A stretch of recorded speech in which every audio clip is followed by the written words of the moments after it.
Wait. Okay, great. Hello, everyone. Thanks for joining. I'm Irene Pugliese. I'm the Manager of Wellness Services. And as Christine there mentioned, if you want to put video on, if you want to put sound on, if you want to keep it off, it's up to you. I will keep my video up. But I'm hoping that if people feel comfortable or want to interact, they can.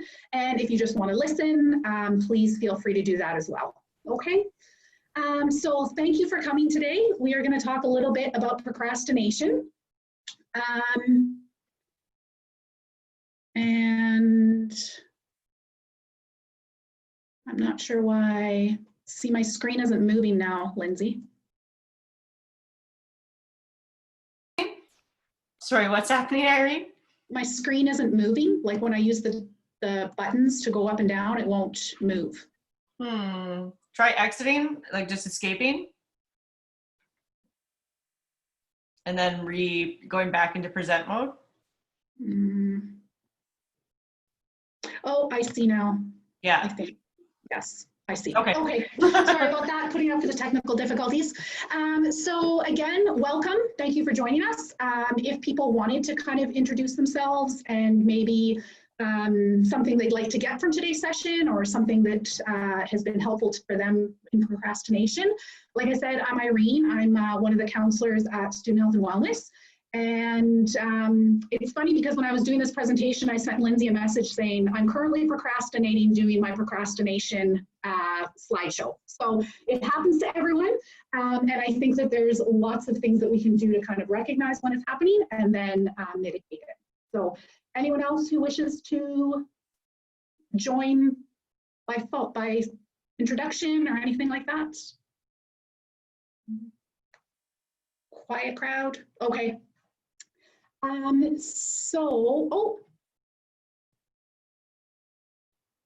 You're on mute, Rudy.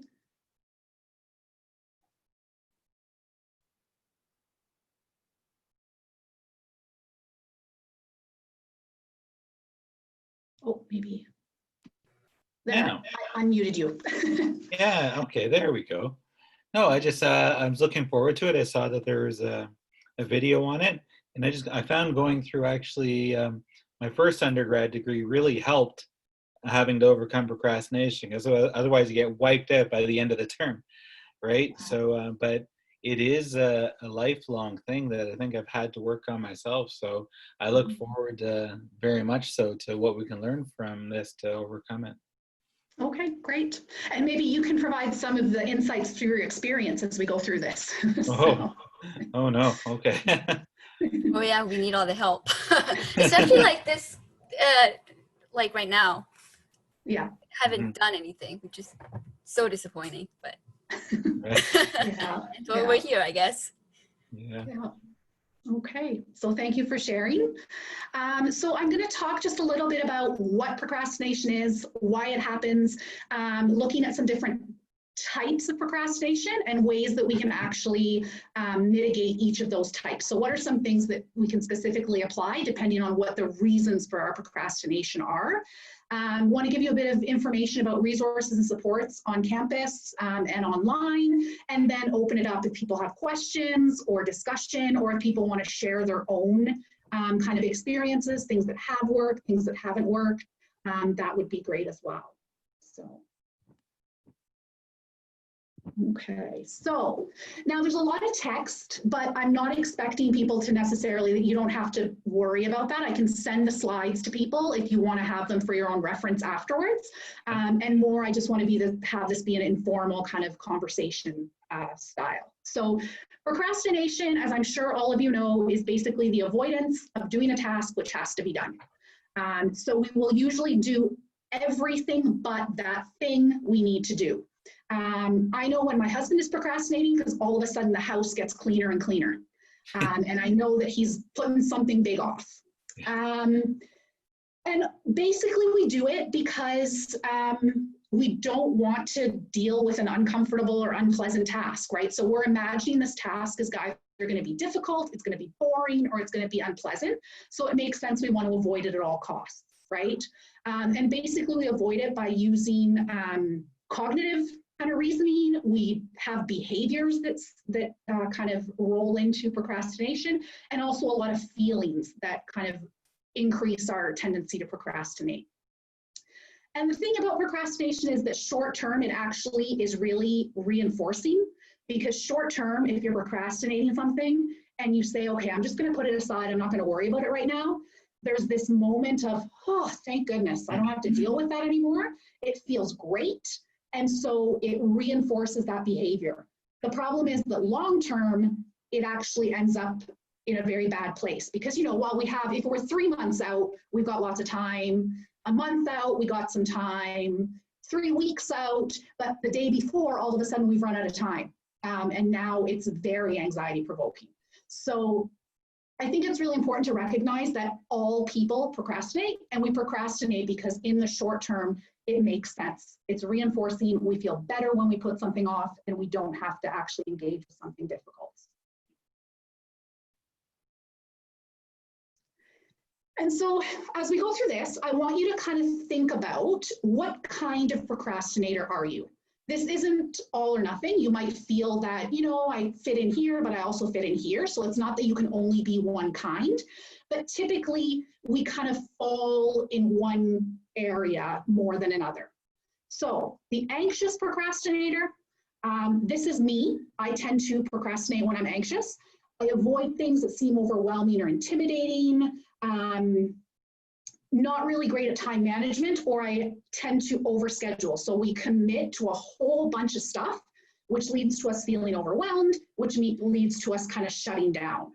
And then unrealistic expectations. So this idea that I'm going to do something and it's going to be perfect. It's going to be perfect the first time. And so again, makes me more overwhelmed and stressed out to start in the first place, right? So that would be the anxious procrastinator. The fun procrastinator, this is the person who would rather do anything but. So there's always something more fun to do. And, you know, toward the end, like I said, cleaning the house becomes more fun than this task that we're putting off, right? We'll do anything to avoid this task that we kind of have a vision of being so boring and so onerous.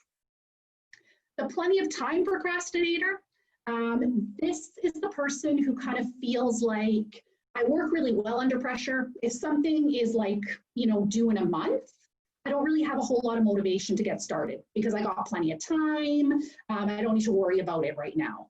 And so this kind of view continues until we run out of time, right? So it's more about just not really having a realistic idea of how long something takes and our ability to get it done in a certain amount of time. And then the perfectionist procrastinator, that's kind of goes hand in hand with the anxious procrastinator. So this is someone who is always striving to do the best. And they start to feel like, well, if it's not going to be the best, I don't even want to do it, right? So this is the person who maybe thinks about, you know, I'm going to write the perfect essay. I'm going to get 100%. It's going to be awesome. But because that expectation is so overwhelming, they put it off.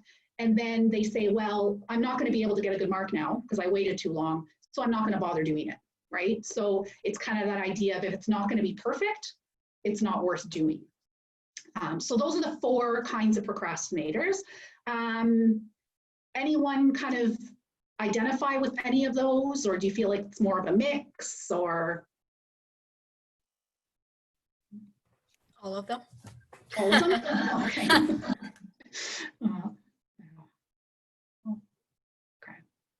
And so I think that if we can kind of recognize the reasons why we tend to procrastinate, then we can kind of try to target those behaviors or feelings or thoughts that tend to reinforce that procrastination. So, can you close that thing at the bottom, like the calendar Google thing? Oh, yes, I can. Thanks. Yeah, sorry about that.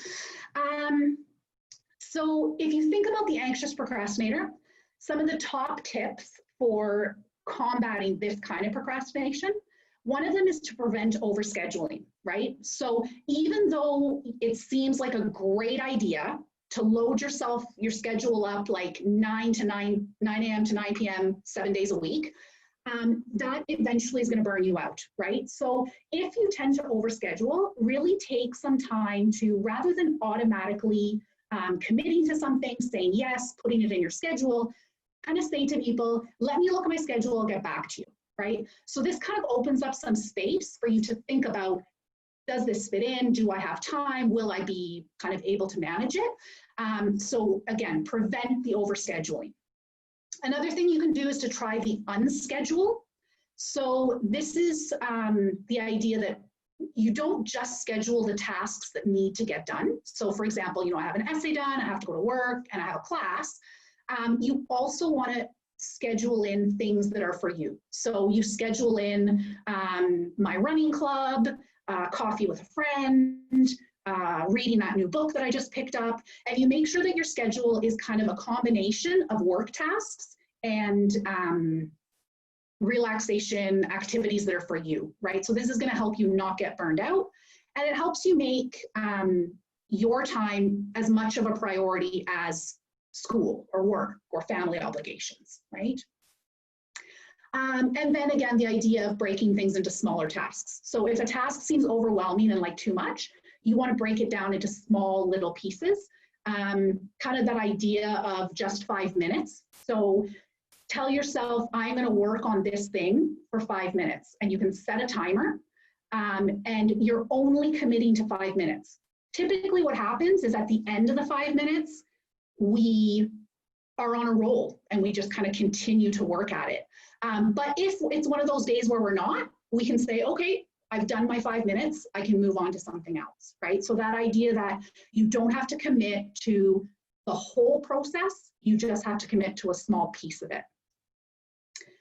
The fun procrastinator. So I really like this idea of active procrastination. There is a whole bunch of research. If you Google or Google Scholar active procrastination, you can find a whole bunch of studies about people who procrastinate but actually do it really successfully. And basically, one of the things about these people is that they have a really good sense of how long it takes them to do something. So when they put it off, they know when they have to stop putting it off, right? They know, if I give myself 3 days, I can absolutely get it done. And they've shown that that has happened over and over. And another thing they do is that they actively procrastinate. So instead of getting distracted by Netflix and spending 6 hours watching movies instead of working on a paper, the active procrastinator will say, you know what, I am not going to start my paper right now. I know that's not going to happen.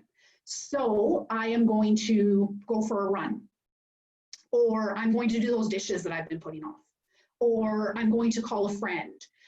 So they actually procrastinate, but they do it with something else that is also productive, right? So it's not that kind of abyss of scrolling through social media or watching movies or that kind of thing. For me, it's reading. I will read a book, and then next thing you know, it's 6 hours later.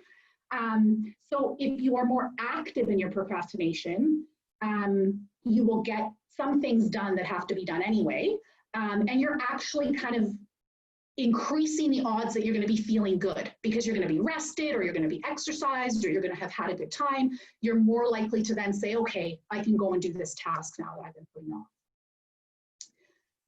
The plenty of time procrastinator. This one is a easy one.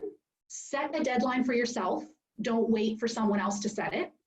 And announce it publicly and often. Tell everyone you know. Post it on social media. Text it to all your friends. Tell everyone, I have this paper, I'm going to get it done for this day, right? So again, it's that sense of holding yourself accountable. The more people that know about it, the more specific you are, the more likely you are to actually follow through. I always think it's kind of like shaming yourself into not procrastinating because you're going to advertise what you're doing, right?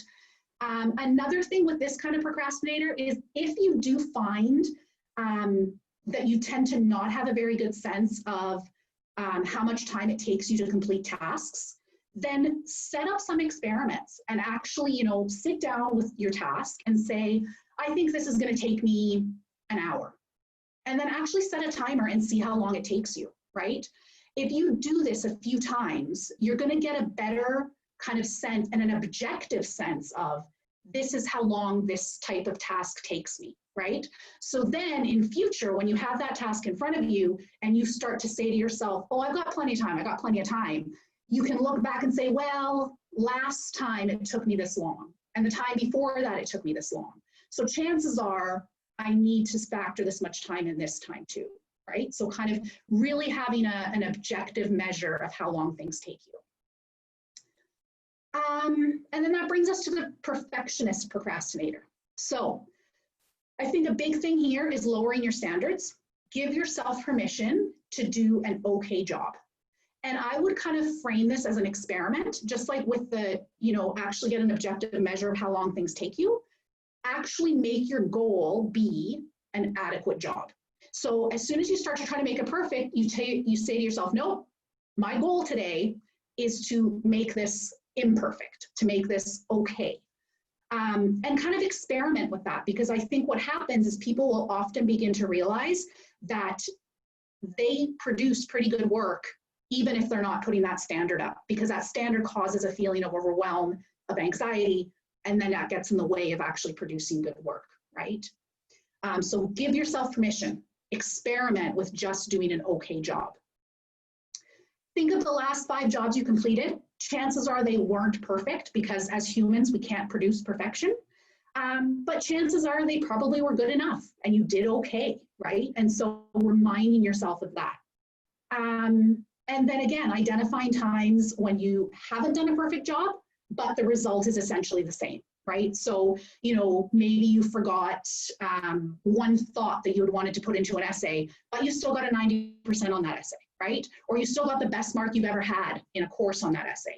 It's that idea of, there have been lots of times where something hasn't been perfect, but I've done really well, or I've learned a lot from it, right? So think about kind of how you might do that.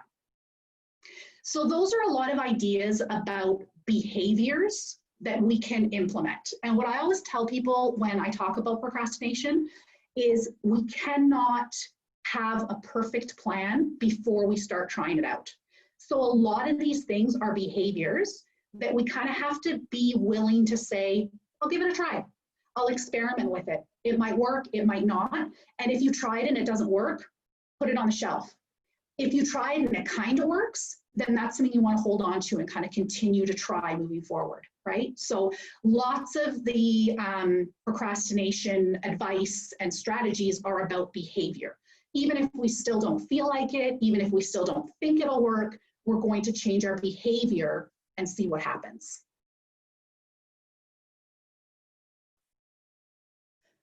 And then the other piece is kind of around the thinking. There are ways that we talk to ourselves. Most people have this internal monologue that happens. We talk ourselves in and out of different things. And there are common thinking errors that tend to lead to procrastination. So the more we think this way, the more likely we are to procrastinate. So again, as you look through these, think about, are there any of these that I know, yeah, I do that a lot, or I hear that a lot when I'm putting something off. So overestimating how much time you have left to perform something. Overestimating how motivated you'll be in the future. I hear this a lot from people. Once I get motivated, I'm a machine. I will get this done. It'll be awesome. I just need to wait till I'm motivated, right? That's a really risky game to play because we can't bank on feeling motivated with enough time left. And so really, I always encourage people, even if you're not motivated, you need to start, because usually starting something actually ramps up motivation. So it's this cycle that can get going, even if you're not motivated in the beginning. Underestimating how long certain activities will take to complete. So again, maybe you've broken your assignment down into chunks, but you're underestimating how long things will take. So you're like, oh, that'll just take 10 minutes, and then that'll take an hour.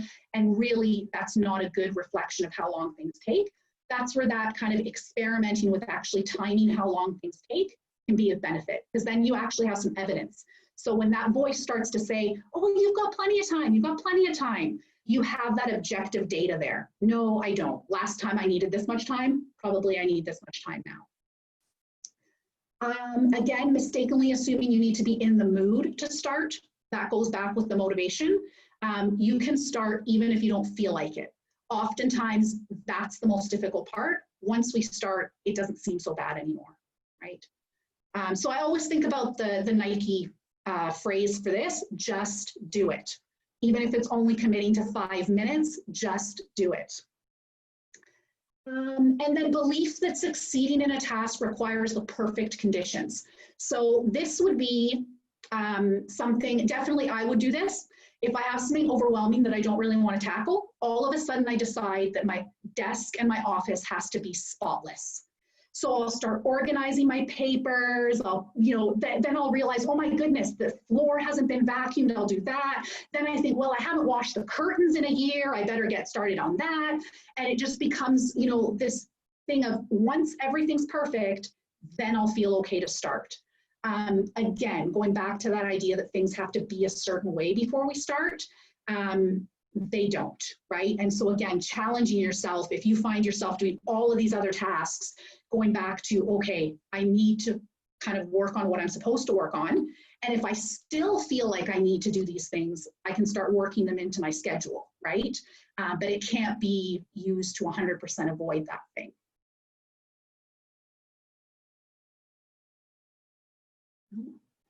So this is just some catchphrases I want you to try saying to yourself when you're having that internal monologue. In the beginning, it doesn't have to be, you don't have to necessarily believe it, but if you catch yourself saying those procrastination enabling things to yourself, try some different words. So instead of I have to, say I choose to. Instead of focusing on finishing a task, focus on starting it. Instead of thinking about how long or big a project is, just think about the one piece in front of you, not the whole thing. Instead of thinking of the important project, think of the first imperfect step. Instead of saying this should already be done, say I am going to feel awesome when this is done. And instead of saying, oh, I'm going to have to just get through this horrible thing, tell yourself, once I'm done, I'm going to have lots of time to enjoy myself or to treat myself, right? And so what happens is I have to finish this important project. I can't see my own slide. Yeah, I have to finish this long, important project. It should be done by now, and I'm going to need to plow through it. Becomes I choose to start this task with a small and perfect step. I'll feel terrific and have plenty of time to play. Language is very powerful. So if you can talk to yourself differently, your brain will actually begin to think differently, and that causes us to feel a bit differently. And again, I tell you, don't take my word for it, experiment with it, right? See what happens. And then I just wanted to plug the resources on campus. If you are looking for kind of that academic support or things like time management, career advice, academic support with writing or math or tutoring, sometimes we procrastinate because we're not understanding something. So anything academic, go talk with someone from student success. That is what they're here to do. You can meet one-on-one with an advisor, talk through your situation, get some advice, get some suggestions, and sometimes that can act as some accountability as well, right? You're going to advertise to the advisor that you're going to try this time management strategy. So it kind of puts you on the spot to try it. And then also student health and wellness, if you kind of tried these strategies, you've worked with student success, it's not an academic kind of thing, you can always call and talk to someone at Student Health and Wellness. We do have same-day appointments available still. We're doing them all by phone. And we do have workshops like these that are ongoing through June and then hopefully through the summer.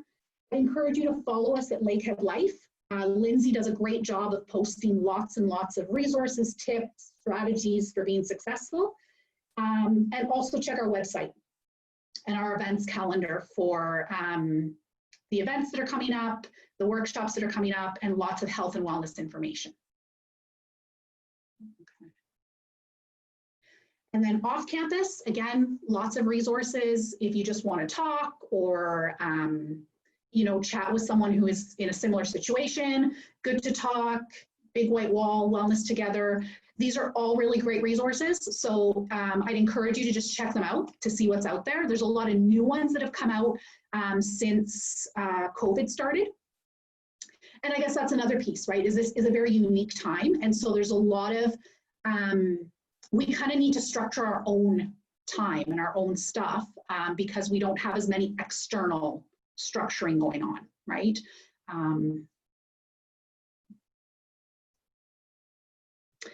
Some apps that can be really useful. Again, some people are very tech oriented. They like to have something that'll kind of cue them or push them to do a task. So if that's you, these are some that I would recommend. Habit is a tracker. Any kind of Pomodoro app, this basically looks at giving you 25-minute bursts of work. It's been shown that kind of the human brain works best and it's at its highest efficiency in 25-minute chunks. So lots of apps have come out to kind of help you structure your time that way. Flora motivates you to stay away from temptations like social media and movies. And then Focus To Do, again, is a focus timer with some ability to organize tasks and things like that. So if you think that might be something that would be helpful, check out the apps and